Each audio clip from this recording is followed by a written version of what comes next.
देव चरित्र सुनो हो भाई, जो ब्रह्मासो धियो नसाई।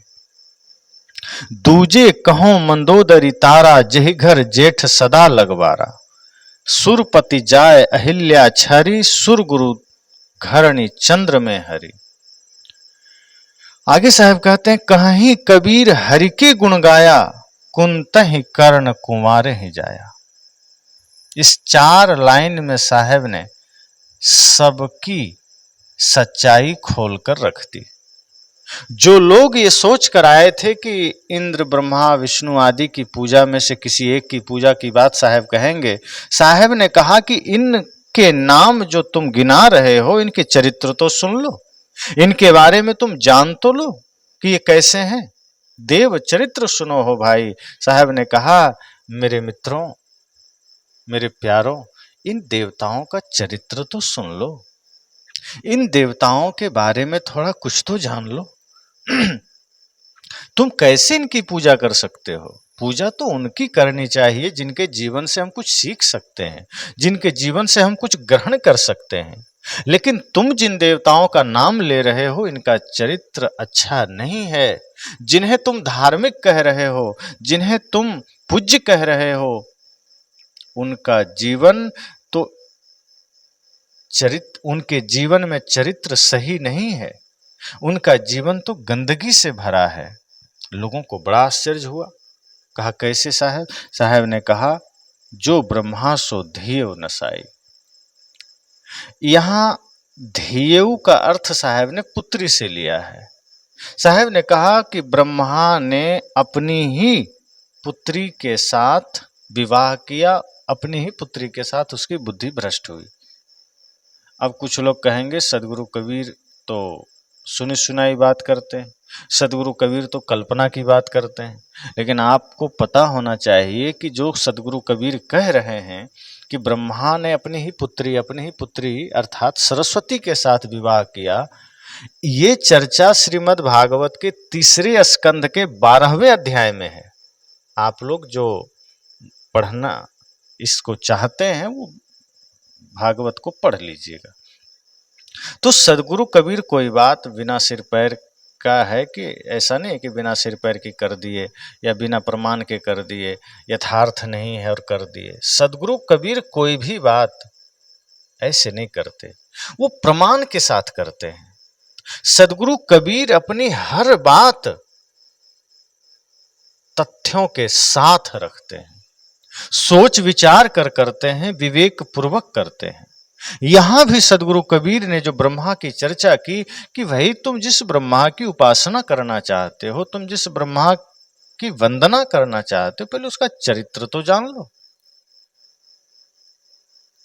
जो व्यक्ति इतना कामी हो कि अपनी ही पुत्री पर मोहित हो जाए, तुम उसकी पूजा करोगे? आज कोई व्यक्ति ऐसा करता है तो तुम उसे, एक गिरा हुआ आदमी भी उसे महा गिरी हुई दृष्टि से देखता है। और तुम जिस ब्रह्मा की बात कर रहे हो, जिसने सृष्टि की रचना की है, जो इतने बड़े देवता में गिने जाते हैं, वो अपनी ही पुत्री के साथ विवाह किया, उसको अपनी ही पुत्री के प्रति कामना जागृत हो गई। इसलिए ऐसे लोग पूज्य नहीं हो सकते। और ये सदगुरु कबीर कोई कल्पना की बात नहीं कर रहे हैं। मैंने कहा ये आप भागवत में पढ़ सकते हैं। 3 स्कंध के 12वें अध्याय में इसकी विस्तृत चर्चा है। तो सदगुरु कबीर की सारी बातें, सदगुरु कबीर की सारी वाणियां यथार्थ वाणियां हैं। सदगुरु कबीर की जो भी वाणियां हैं वो कल्पना की वाणियां नहीं है। आज कल्पना करने वाले लोग बहुत बैठे पड़े हैं, जो एक से एक कपोल कल्पित बात आपको करेंगे, आपको सुनाएंगे, और वो उन्हीं शास्त्रों की बात आपको सुना सुना करके बोलेंगे। एक व्यक्ति ने कहा कि आप जो कुछ भी बोल रहे हैं इसको शास्त्र से प्रमाणित कीजिए। एक विचार मैंने रखा था कि भूत प्रेत नहीं होते हैं। तो इस संबंध में मैंने ये चर्चा रखी थी कि शरीर नश्वर है, शरीर जड़ है, और शरीर तो जैसे ही प्राण निकला तो शरीर जला दिया गया या गाड़ दिया गया, तो शरीर तो जड़ है, ये मिट्टी में मिल गया। और आत्मा निकल करके दूसरे शरीर में प्रवेश कर गई, दूसरे गर्भ में चला गया नया जन्म लेने के लिए। अब वो क्या बचा जो भूत बनेगा? तो मैंने तो यथार्थ बात रखी, मैंने तो वो चर्चा किया जो बिल्कुल विज्ञान सम्मत है। तो एक महोदय ने लिखा कि आप शास्त्र से प्रमाणित करें। शास्त्र किसने लिखा? शास्त्र बड़ा वेद बड़ा कि जिन उपजाया।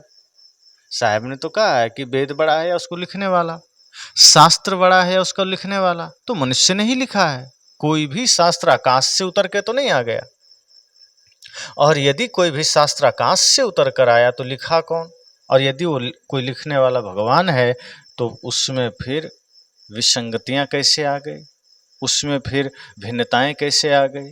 वो तो एकमात्र फिर वही शास्त्र होना चाहिए प्रमाणिक जो पूरे दुनिया में मानी जाए, लेकिन कोई नहीं मानता। वेद ही है तो सभी हिंदू नहीं मानते, क्योंकि बहुत से शास्त्रों में मानवता के विरोधी बहुत सी बातें आई है। तो जो भी शास्त्र की बात हम करते हैं, कि जो लोग कहते हैं शास्त्र से आप बोलिए, तो शास्त्र से ज्यादा महत्वपूर्ण व्यक्ति का विवेक होता है, अनुभव होता है। प्रकृति के नियमों के अनुरूप जो विचार है, विश्व के शाश्वत नियमों के अनुरूप जो विचार है, वही सबसे सार्थक विचार है, वही सबसे प्रमाणिक विचार है। शास्त्र में कुछ भी लिख दिया तो क्या मान लेंगे? अब शास्त्र में तो ये भी लिख दिया कि राजा प्रियव्रत 11 अरब वर्ष राज्य किए, तो क्या मानने की बात है ये? जहां वेद में ये कहा जा रहा है जीवेम शरदम शतम, कि हम 100 वर्ष जीने की कामना करते हैं, 100 वर्ष जीने की बात आई जगह जगह, और अक्सर ये देखा भी जाता है कि औसत आयु लगभग 100 वर्ष की रही है, अब तो 60-70 की हो गई। तो जहां 100 वर्ष जीने की बात हमारे ऋषि कर रहे हैं, वहां कल्पना कर दी गई 11 वर्ष कोई आदमी राज्य करेगा। तो ये बात तो नहीं मान सकते। राजा सगर को 60,000 बच्चे पैदा हुए, तो ये भी बहुत फालतू की बात है, कैसे मान लेंगे? शास्त्र में लिखा है रथ के पहिए से 7 समुद्र बन गए, उसके निशान से। कितनी मूर्खतापूर्ण बात। तो ऐसी बातें हैं शास्त्रों में। तो ऐसा भी लिखा है कि गुरुजी आकाश में उड़ते हैं, वहीं से सारा समाधान करते हैं। बहुत से लोग कहते हैं कि अमुक संत सिद्धि पाए हुए हैं, अमुक संत सिद्धि पाए हुए। सिद्धि मतलब क्या?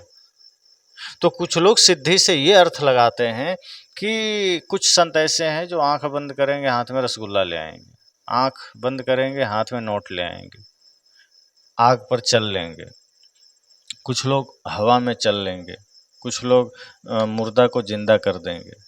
ऐसे बहुत से लोग कहते हैं कि हमारे गुरुजी थे या एक संत थे, वो इतनी सिद्धि प्राप्त किए थे कि कोई मर जाता था उसको जिंदा कर देते थे। मैं कहता हूं ऐसे संत अगर कहीं हैं तो उनको तो बॉर्डर पर बिठा देना चाहिए। हमारे जवान जो भी मरे उनको तुरंत जिंदा कर दें। ये विद्या तो शुक्राचार्य के पास था, ऐसा माना जाता है। उसके राक्षसी सेना मरते थे, वो मृत संजीवनी विद्या से उसको फिर से जिंदा कर देते थे। तो आज अगर कोई ऐसे सिद्ध पुरुष हैं तो कितनी खुशी की बात है। फिर तो हमारी सेनाओं को मरना ही नहीं चाहिए। जो आए दिन अभी आप सुनते रहते हैं कि कश्मीर घाटी में मुठभेड़ हुआ और कुछ सेना शहीद हो गए। कितनी दुख की बात है कि जो सेना हमारी सुरक्षा में खड़े हैं, आतंकवादियों के द्वारा समय समय पर वो देश के लिए शहीद हो रहे हैं। तो ऐसे सिद्धों को तो वहां बिठा देना चाहिए। तो जो लोग ये मानते हैं कि सिद्धियां हैं, और वो कौन सी सिद्धियां हैं? तो हाथ हिलाना, राख ले आना, उसी से फिर कबूतर बना देना, फिर मिठाई ले आना, पैसा बना देना, आग पर चल लेना, पानी पर चल लेना। तो ये बात समझ लीजिए, इसे सिद्धियां नहीं कहते हैं, इसे जादूगरी कहते हैं। और जादूगर होना और एक सिद्ध संत होना बहुत फर्क है। सिद्ध संत वो है जो क्रोध का जवाब भी प्रेम से देता है। सिद्ध संत वो है जिसका मन वचन कर्म पवित्र हो गया है। सिद्ध संत वो है जिसे कामना स्पर्श भी नहीं कर सकती। सिद्ध वो है जिसे क्रोध, अहंकार, लोभ, मोह छू नहीं सकता। जो इस धरती पर सच्चे अर्थों में सही से चल रहे हैं, जिनका कदम गलत रास्ते पर नहीं जा रहा है, जिनका कदम गलत मार्ग में नहीं जा रहा है, वही सिद्ध संत हैं, वही सच्चे संत हैं। तो जो लोग ये कहते हैं कि शास्त्रों का उदाहरण से समझाइए, आप समझ लीजिए कि सर्वथा शास्त्र प्रमाण नहीं हो सकते। बहुत से लोग शास्त्र पढ़े और शास्त्र का प्रमाण देते हैं। जैसे जो अंग्रेजी डॉक्टर हैं, तो वो अंग्रेजी दवाइयों का जो भी फार्मूला पढ़े हैं उसी से वो इलाज करेंगे। जो आयुर्वेद के डॉक्टर हैं वो आयुर्वेद से इलाज करेंगे। और आप ये बात जानते हैं कि आयुर्वेद में फार्मूलाओं की कोई कमी नहीं है। आयुर्वेद अनंत है, एक दवा से 100 बीमारियां ठीक होती। सिर दर्द में, पैर दर्द में, कमर दर्द में, बुखार में, शुगर में, ब्लड प्रेशर में, जितनी बीमारियां हैं एक ही कोई दवा दे दीजिए ठीक हो जाता है। आप सब सुनते हैं एक चूना से 70 बीमारी ठीक हो जाता है, गौमूत्र से 200-300 बीमारी ठीक हो जाती, सहजन के पत्ती से, मोरिंगो से 200-300 बीमारियां ठीक हो जाती है, एलोवेरा से, नीम से, गिलोय से, तुलसी से, हरसिंगार से सैकड़ों सैकड़ों बीमारियां ठीक होती है। अंग्रेजी कोई दवा बता दीजिए। तो कुछ चीजें सीमित होती है, अनुभव का ज्ञान असीमित है। आखिर सदगुरु कबीर और सर्वानंद में जो शास्त्रार्थ हुआ, तो सर्वानंद क्यों हार गया? क्योंकि वो पोथी का ज्ञान लेकर आया था, शास्त्र का ज्ञान लेकर आया था। सदगुरु कबीर अनुभव का ज्ञान लेकर आए थे। इसलिए तो साहब ने कहा, मेरा तेरा मनवा कैसे एक होई रे, तू कहता कागज की लेखी, मैं कहता आंखन की देखी, तू कहता कागज की लेखी, मेरा तेरा मनवा कैसे एक होई रे। तुम कागजों की बातें लेकर घूम रहे हो, तुम शास्त्र प्रमाण लेकर घूम रहे हो। अरे शास्त्र तो पुराने हो चले हैं, उसके प्रमाण तो आज मेल ही नहीं खाएंगे। शास्त्रों में आप अपने जीवन के प्रश्नों का उत्तर खोजने जाएंगे, शास्त्रों में अपने जीवन की समस्याओं का समाधान खोजने जाएंगे, तो 100% मिल ही जाएगा, इसकी कोई गारंटी नहीं है। क्योंकि जो शास्त्र समय परिस्थिति के अनुसार लिखे जाते हैं, उसके उत्तर बाद में मुर्दे होते चले जाते हैं। हाँ, कुछ ऐसे शास्त्र हैं जिसके ज्ञान यथार्थ हैं, जैसे उपनिषदों का कुछ ज्ञान है जो यथार्थ है, जो कभी पुराने नहीं होंगे। जो गीता के कुछ ज्ञान है वो कभी पुराने नहीं होंगे। जो भगवान बुद्ध के कुछ ज्ञान है वो पुराने नहीं होंगे। सदगुरु कबीर का ज्ञान हो कभी पुराना नहीं होगा, क्योंकि ये कहानियों पर आधारित नहीं है, ये कल्पनाओं पर आधारित नहीं है, ये जीवन की यथार्थता पर आधारित है, ये सृष्टि की यथार्थता पर आधारित है। सदगुरु कबीर कोई बात कल्पना की करते ही नहीं है, वो जीवन की यथार्थता की बात करते हैं। इसलिए अगर ये मानते हैं कि शास्त्र प्रमाण होगा, तो शास्त्र प्रमाण नहीं होता, आदमी का विवेक प्रमाण है। तो लोग ऐसी भी बातें करते हैं, लेकिन सदगुरु कबीर कभी भी अपनी बातें अपनी ही शब्दों से सिर्फ पुष्ट नहीं करते, वो हमारे शास्त्रों को भी लाते हैं कि देख लो जो मैं कह रहा हूं वो मेरे मन की कल्पना नहीं है। सदगुरु कबीर कहते हैं वो मेरे मन के बस विचार नहीं है, मैं जो बातें रख रहा हूं वो तुम्हारे ही शास्त्रों में लिखे गए। अब आप ही विचार करिए कि ब्रह्मा को हम सृष्टि का जनक मानते हैं, सृष्टि पैदा करने वाला सबसे बड़ा देव मानते हैं, और उसे अपनी ही पुत्री पर मोहित होना, क्या ये कहीं से भी जायज है? सुन करके शर्म आ जाए, फिर वो पूजा कैसे करवाने लायक हो जाएंगे? ब्रह्मा की पूजा कैसे हो सकती है?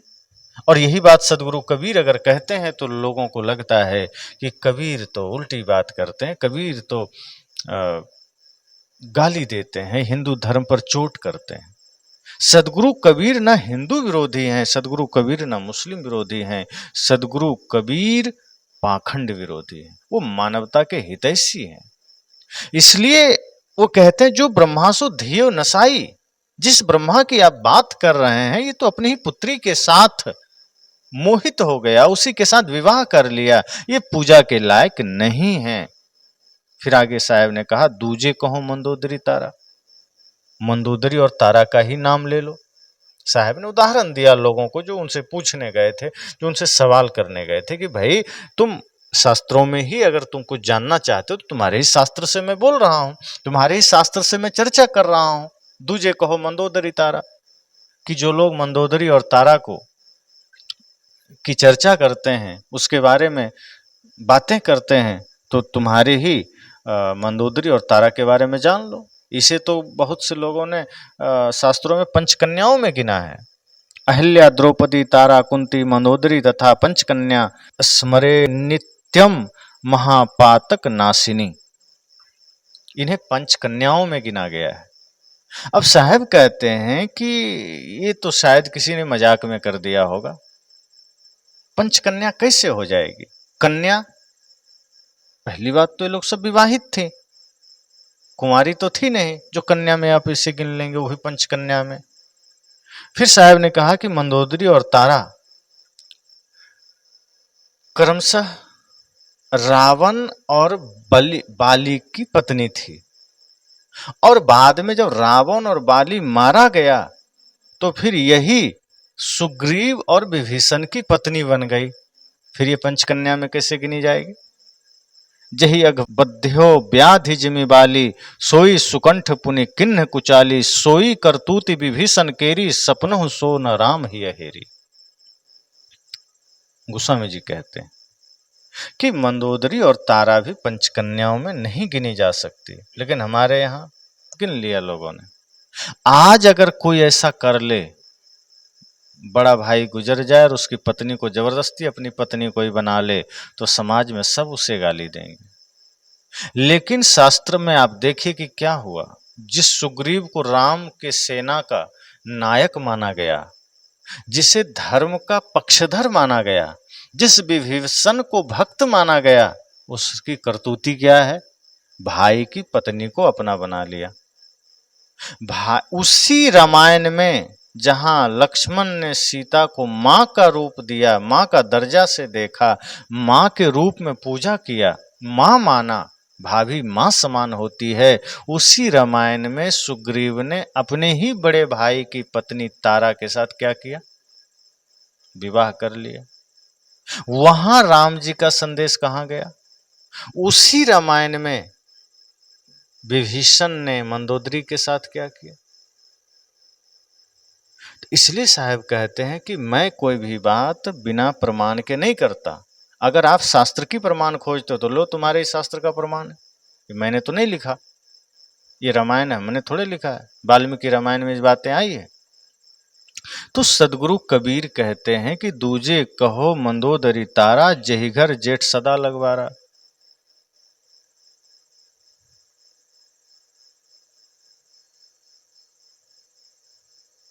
तो इसलिए साहब ने बड़े ही चोट दिया। जहां गलती है, जहां समस्या है, जहां बुराइयां है, साहब ने वहां बिना डरे, बिना चिंता किए कि लोगों को क्या लगेगा, उन्होंने यथार्थ बातें कही। इसलिए जो लोग सुनने आए थे कि किसकी पूजा करें, उनकी तो बोलती बंद हो गई कि अब क्या करें। हम तो सोचते थे ये पूजा करने योग्य हैं, ये लोग सभी धर्मात्मा हैं। साहब ने कहा नहीं, धर्मात्मा नहीं, धर्मात्मा कभी ऐसा काम नहीं कर सकता, ये तो दुष्टात्मा है। जिनके जीवन में ऐसे विचार हैं, जो कामना के वशीभूत हैं, जो अधर्म के पथ पर चल रहे हैं, उसे हम कैसे गिन सकते हैं कि वो धर्मात्मा है? इसलिए साहब ने आगे कहा, सुरपति जाय अहिल्या छरी, सुर गुरु घरणी चंद्र में हरि। उन्होंने कहा इसी तरह से आगे इंद्र और अहिल्या का प्रसंग आता है। जिस इंद्र को आप देवता मानते हैं, जिस इंद्र को आप पूज्य मानते हैं, देवताओं का इंद्र मानते हैं, स्वामी मानते हैं, देवेंद्र कहते हैं, साहब ने कहा उसकी भी करतूती सुन लो, उसके बारे में भी यथार्थ जान लो। अब तो लोगों के कान खड़े हो गए। कहा अब तक तो ब्रह्मा जी की बात थी, कुंती मंदोदरी तारा और मंदोदरी की बात थी, अब ये इंद्र, हम लोग तो इंद्र को मानते हैं, बढ़िया देवता मानते हैं। साहब ने कहा कि उसने भी वृद्धाश्व की पुत्री जो अहिल्या थी, जो गौतम ऋषि के साथ विवाही गई थी, उसकी सौंदर्य को देखकर, उसकी सुंदरता को देखकर इंद्र मोहित हो गया। अब सोचिए, देवता है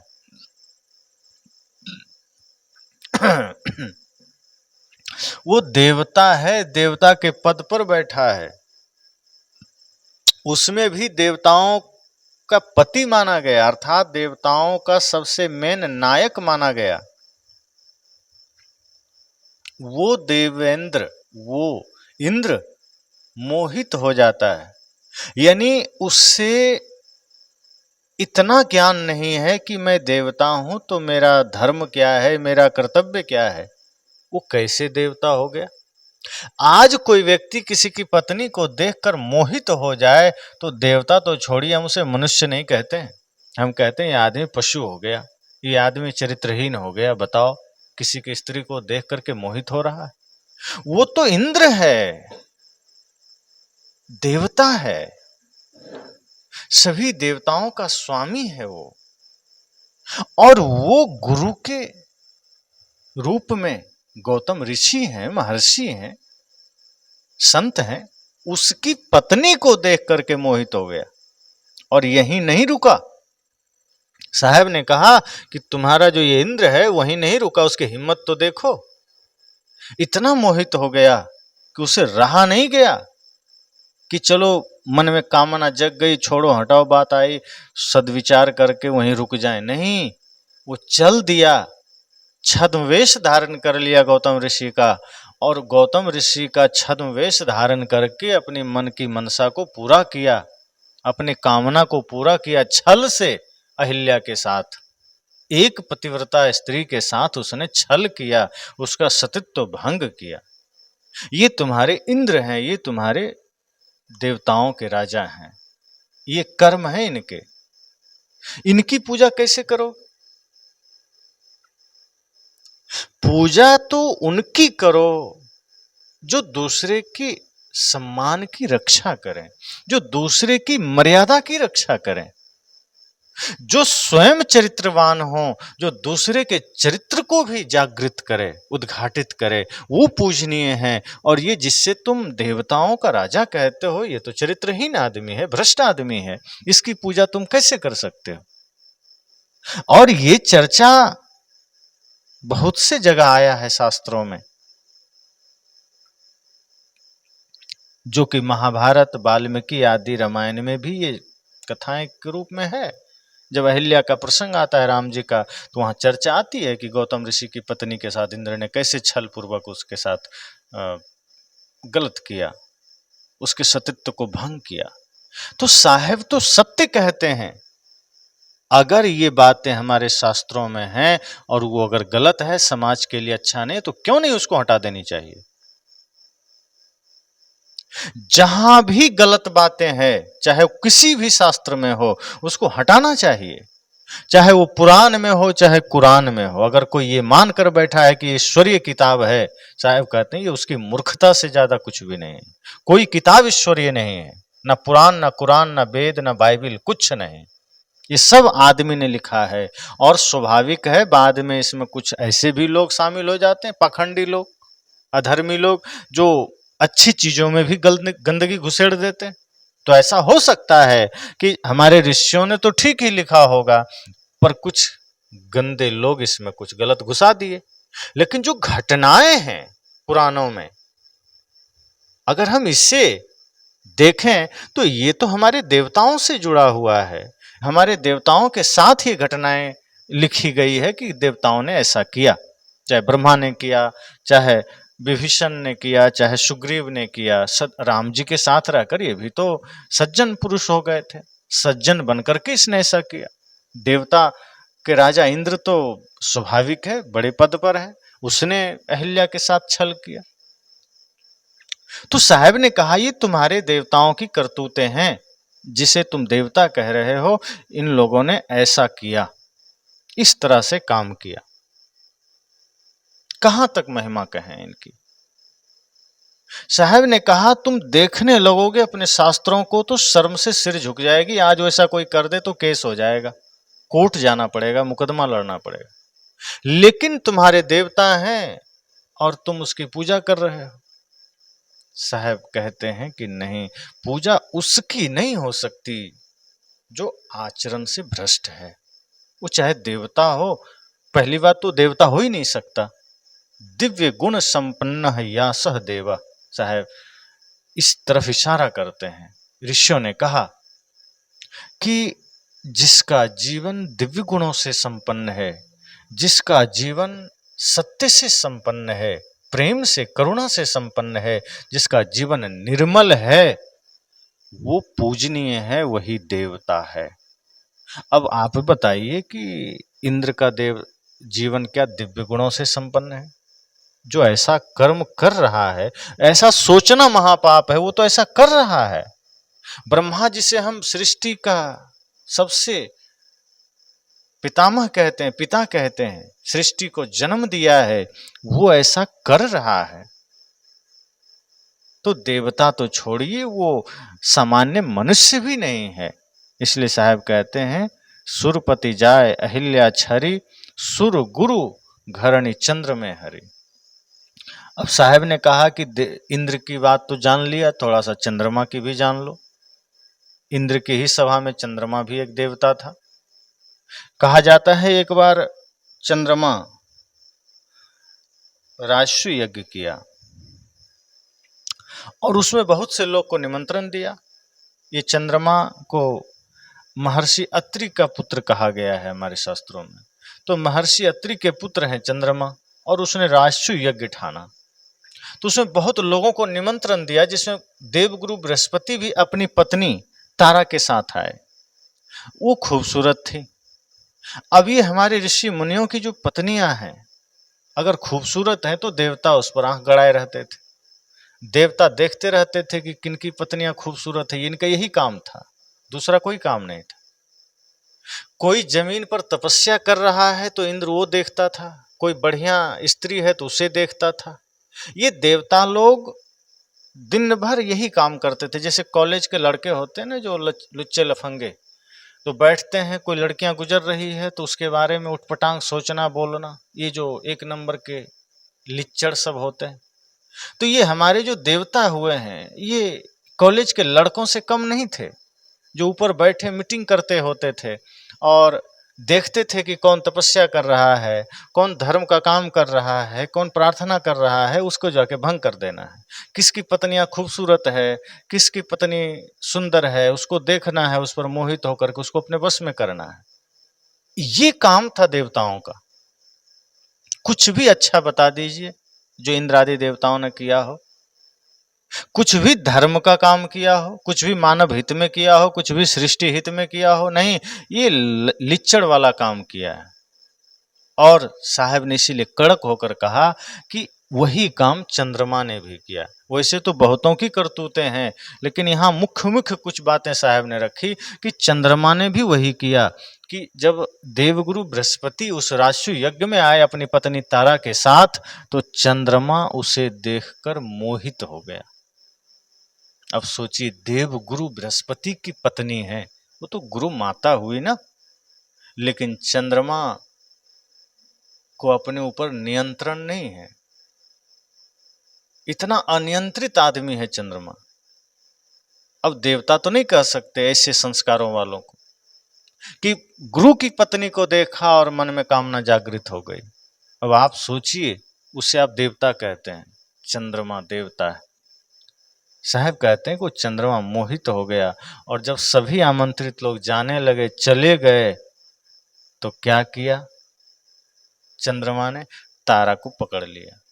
अब देवगुरु बृहस्पति परेशान है कि हमारी पत्नी को पकड़ लिया, अब करें तो करें क्या। अब लाख मना करने पर भी चंद्रमा नहीं माना और जबरदस्ती तारा के साथ संबंध किया, और मोहि संबंध के बाद उनको गर्भ ठहर गया, जिससे कि बुध नाम का पुत्र पैदा हुआ। ये आपके चंद्रमा की करतूत है। बाद में बृहस्पति ने चाहा कि अब बुध जब जन्म ले ही लिया है तो क्यों ना अब हम उसे ले चलें, लेकिन उसे फिर नहीं दिया चंद्रमा ने।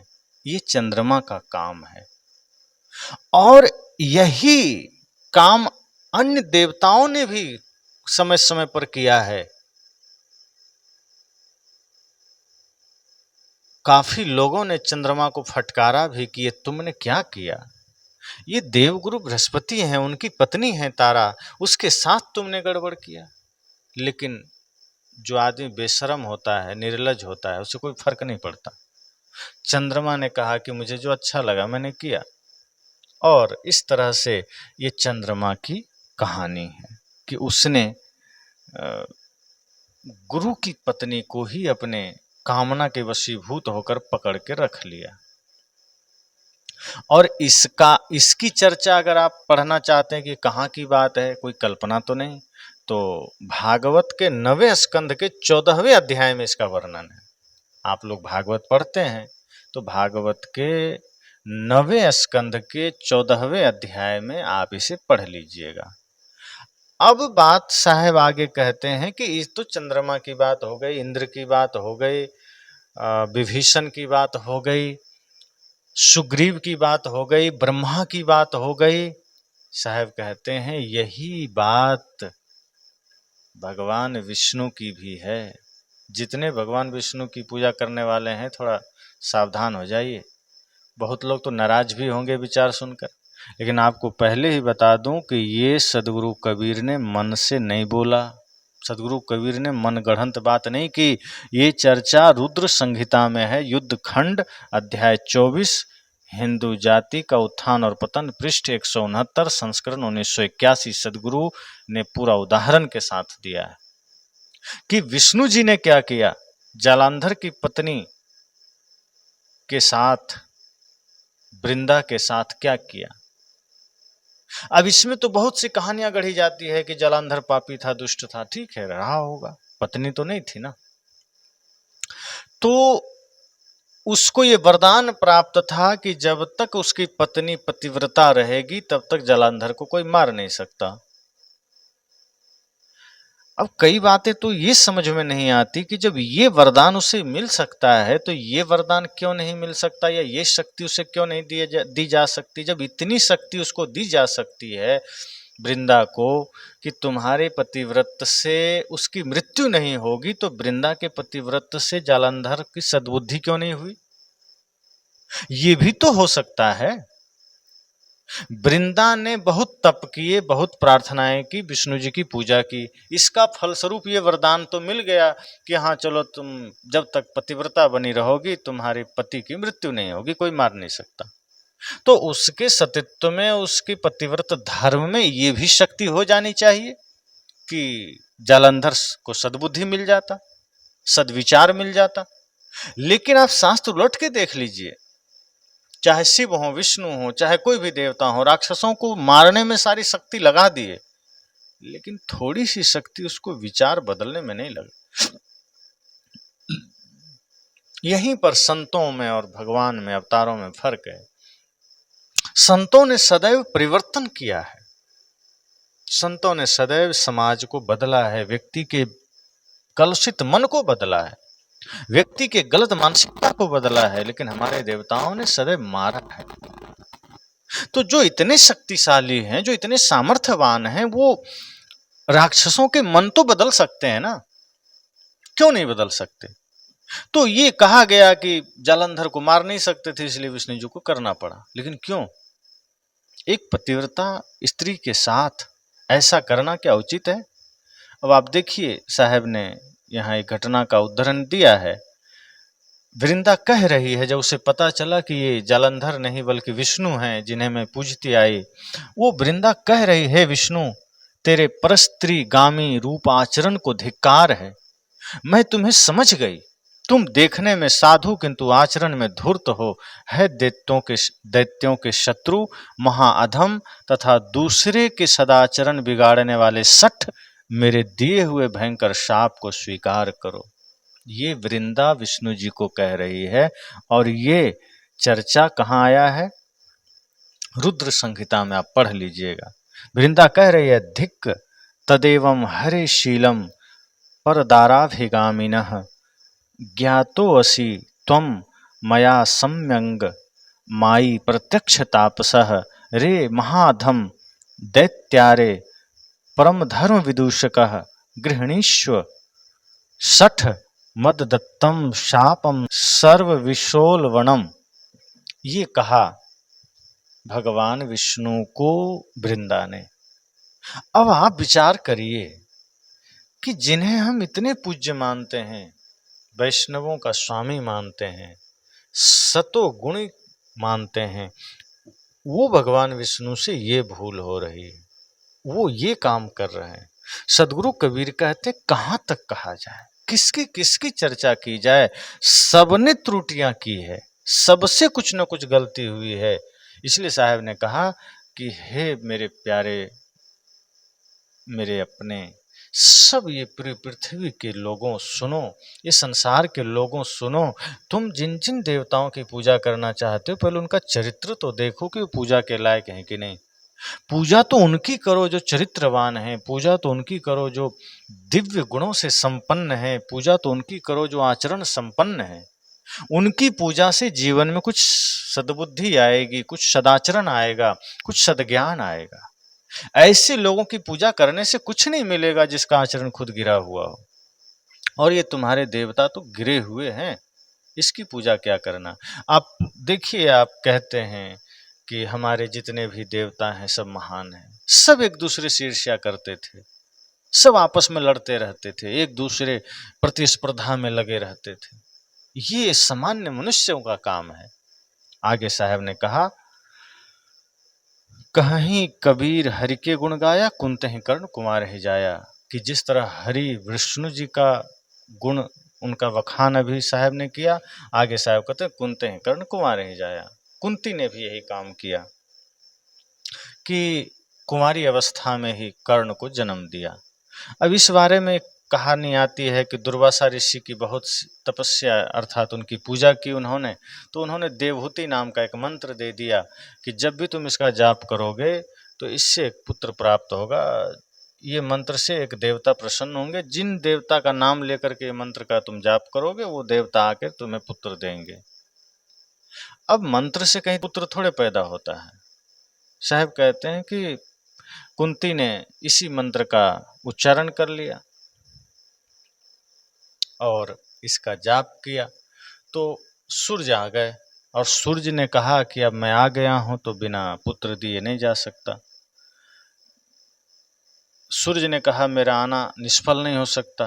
अंततः सूर्य ने कुंती को गर्भवती कर दिया, और चूंकि कुंती तब तक कुंवारी थी तो उसका विवाह भी नहीं हुआ था, तो उसको जब बच्चा पैदा हुआ तो लोकलाज के डर से उसको पेटी में बंद करके नदी में बहा दिया, और उस बच्चे को एक अधिरथ नाम का व्यक्ति ने पाया, उसी ने पाला पोसा, वही बच्चा कर्ण के नाम से विख्यात हुआ। इस प्रकार कुंती ने कर्ण को अपनी कुंवारी दशा में ही जन्म दिया।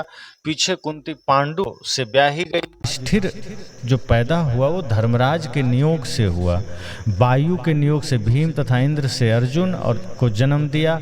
और ये कहा जाता है कि जो नकुल और सहदेव हैं अश्विनी कुमारों से हुआ। तो इस तरह से कुंती ने अपने पुत्रों को जन्म दिया। अब मंत्र से तो बच्चे पैदा नहीं होते। राम जी तो कहें कोई नहीं जन्मे माता पिता बिन बांधे वेद की नीति, कि वेद की नीति है, नियम है कि माता पिता के बिना कोई जन्म नहीं लेता। तो यहाँ जो ये बातें कही गई थोड़ी छिपा ली गई कि हाँ मंत्र जपा और कुंती को बच्चे पैदा हो गए। वस्तुतः वो जिन जिन देवताओं को याद किए वो देवता आए और वो संबंध के साथ वो गर्भवती हुई और फिर वो पुत्र पैदा हुए। तो इस तरह से कुंती ने भी कुमारी अवस्था में ही कर्ण को जन्म दिया। अब इन सारी बातों को यहाँ इस रूप में प्रस्तुत किया गया कुछ लोगों के द्वारा कि नहीं ये सारी घटनाएं रूपक हैं, ये सिर्फ एक कल्पना है, और ये लोगों को समझाने के लिए कहा गया। जैसा कि शतपथ ब्राह्मण में तथा ऐत्रेय ब्राह्मण के अनुसार प्रजापति ने अपनी पुत्री उषा से संभोग किया, ये बात आई है ऐत्रेय ब्राह्मण और शतपथ ब्राह्मण में। इससे विद्वानों द्वारा एक रूपक माना गया कि नहीं, प्रजापति ने अपनी पुत्री उषा के साथ संभोग नहीं किया, बल्कि ये कहा गया कि सूर्य ही प्रजापति हैं और उषा उसकी पहली किरण है, लालिमा है। तो उसके पीछे सूर्य जाता है, अर्थात जो सुबह की पहली किरण है, लालिमा है, सूर्य उसके पीछे जाता है, और सूर्य से ही चूंकि उषा पैदा होती है। और सूर्य के पूर्ण आगमन से उषा पतित नष्ट हो जाती है। अर्थात जब सूर्य पूर्ण अवस्था में आता है तो उषा अर्थात पहली जो लालिमा है, किरण, वो नष्ट हो जाता है, पतित हो जाता है। तो इस तरह से ऐसा माना गया कि ये अलंकारों से भरा हुआ है, ये रूपक में कहा गया है। लेकिन अगर आप इस पर विचार करेंगे, कुछ जो पुराणों के समर्थक लोग हैं वो कहते हैं नहीं, ये कल्पना नहीं है, पुराण यथार्थ है। तो यदि यथार्थ है तो फिर देवता चरित्रहीन है, ये साबित हो गया।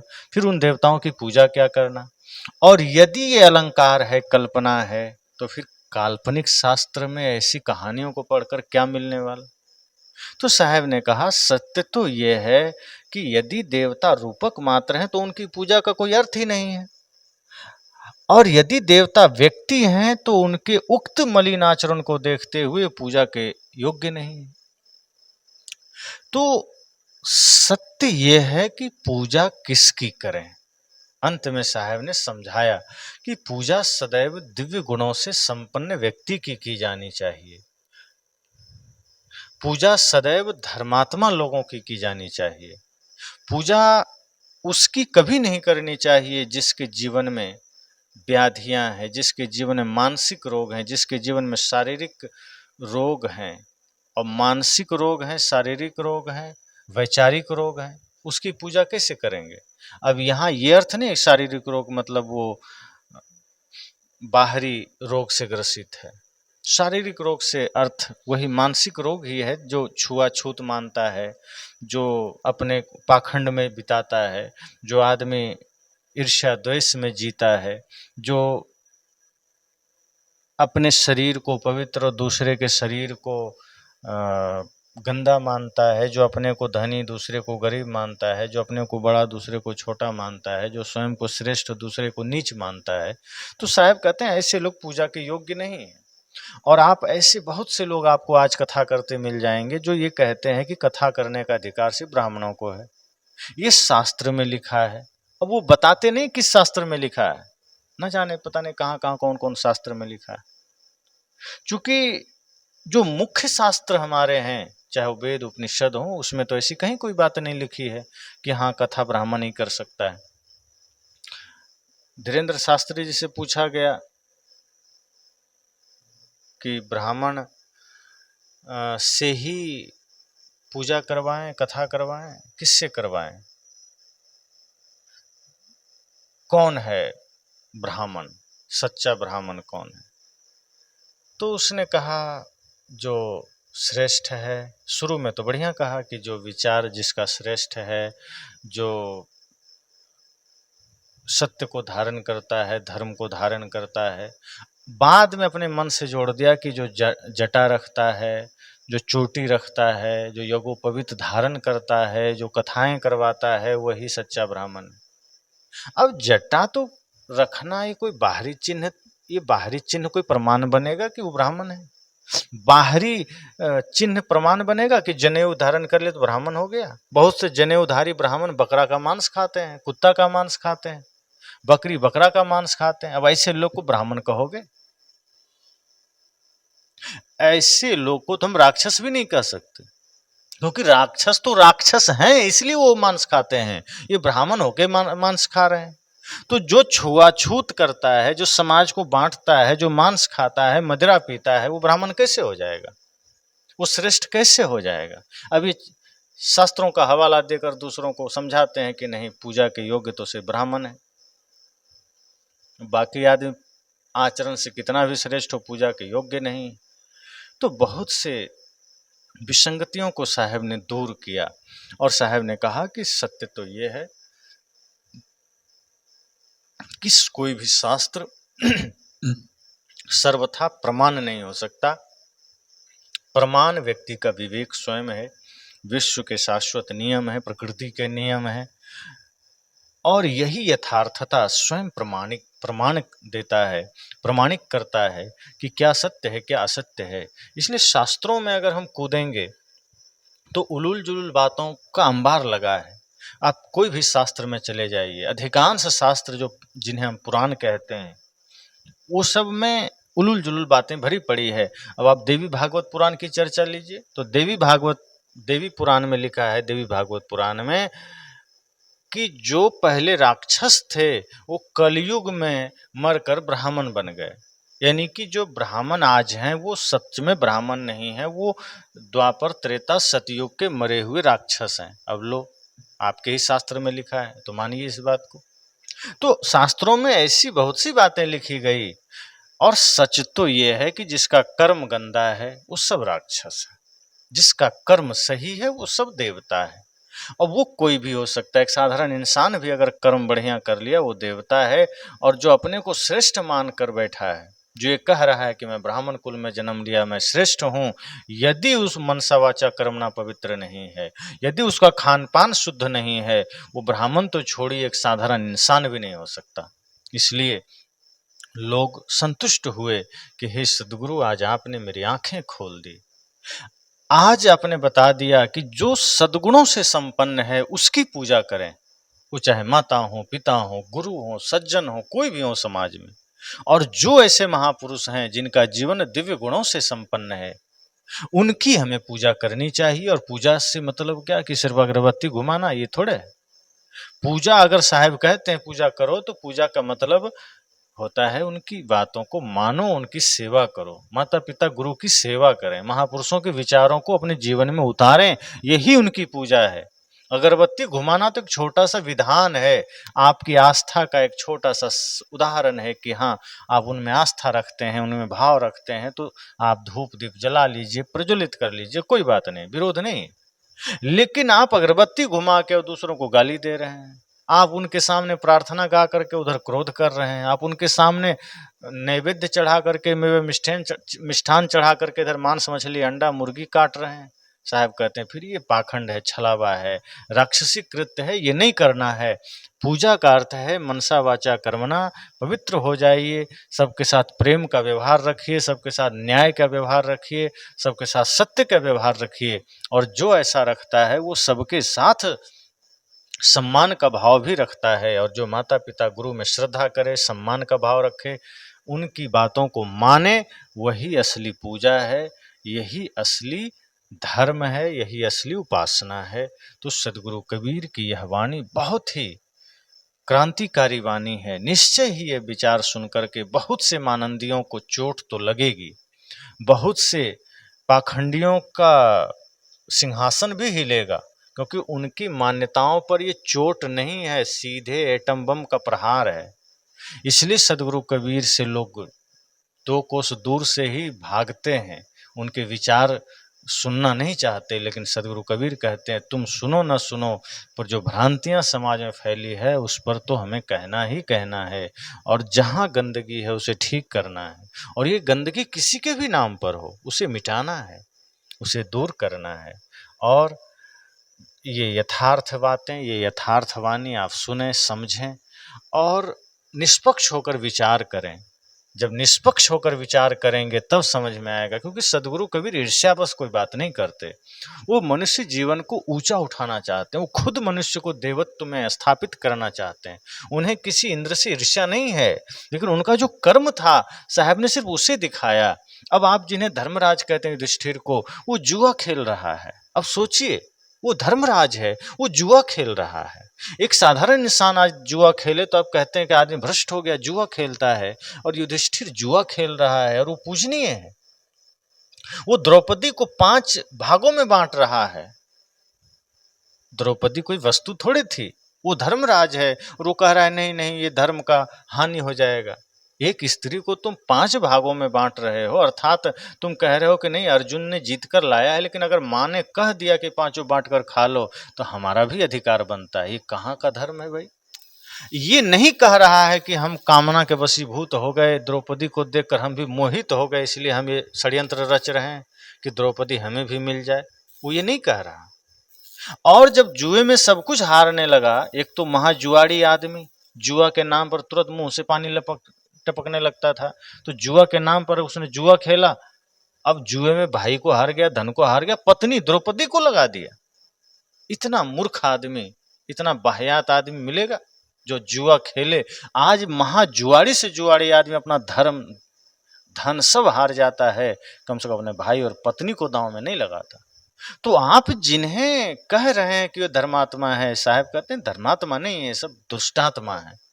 धर्मात्मा तो वो है जो इतना तो विचार करे कि जुआ महापाप है, इतना तो विचार करे कि परस्त्री पर दृष्टि डालना महापाप है। जो इतना विचार नहीं कर सकता वो धर्मात्मा नहीं हो सकता, वो देवता नहीं हो सकता। तो सदगुरु कबीर सत्य बात कहते हैं, और अगर सत्य किसी को पचता नहीं तो ये सदगुरु कबीर की समस्या नहीं, वो उस व्यक्ति की समस्या है। इसलिए निष्पक्ष होकर सुनिए तो जरूर सदगुरु कबीर की वाणी समझ में आएगी और सत्य समझ में आएगा। नफरत किसी से नहीं करना है, पर यथार्थ समझना है, सत्य समझना है और सत्य के पथ पर चलना है।